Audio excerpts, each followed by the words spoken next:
ګرانو لیدونکو السلام علیکم. زموږ یوټیوب چینل ته درته ښه راغلاست وایم. په دغه ویډیو کې د افغانانو ویاړ راشد خان د ژوند او کرکټ په هکله غږیږو، خو مخکې له دې چې دغه مطلب در سره شریک کړم زموږ د یوټیوب چینل حتما سبسکرایب کړئ. د راشد پوره نوم راشد خان ارمان دی.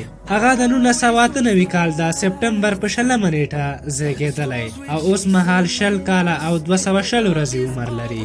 راشد د ننګرهار ولایت د اچین ولسوالۍ اصلي اوسېدونکی او اوس مهال ننګرهار ولایت کې اوسېږي. راشد ارمان 7 وروڼه او 4 خویندې لري او لا یې واده نه دی کړی. هغه تر 12م ټولګي زده کړې کړې او په یو مرکه کې ویلي وو که وخت پیدا کړي غواړي راتلونکي کې د کمپیوټر ساینس پوهنځی ولولي. راشد وایي لا کوچنیوالي کرکټ کوي خو 15 کاله کېږي چې مسلکي کرکټ یې پیل کړی. نوموړی وایي کله چې 19 کلنو لوبډلو ته ټرایل ورکوو په هغه وخت کې د دولت احمدزي ډېر خوښ شو او نوموړي ته یې ډاډ ورکړی و چې بهترینه لوبغاړی دی. راشد خان وایي هېڅکله یې هم فکر نه و کړی چې په دومره کم وخت کې به دومره پرمختګ وکړي، خو تمه یې درلوده.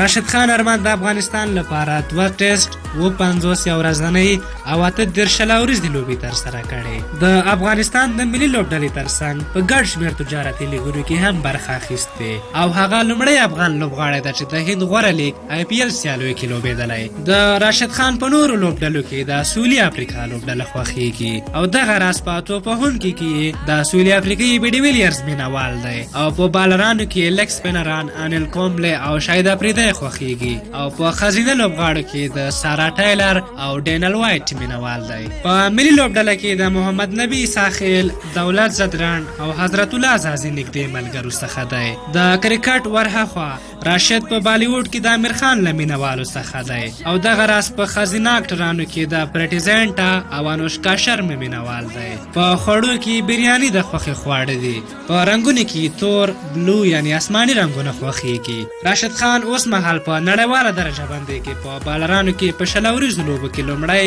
او په یو ورځنۍ لوبو کې د هندي جسپریټ بومرا وروسته 2یم مقام له ځان سره لري. دغه راز په آل راونډرانو کې په یو ورځنۍ لوبو کې بیا لومړی مقام له ځان سره لري.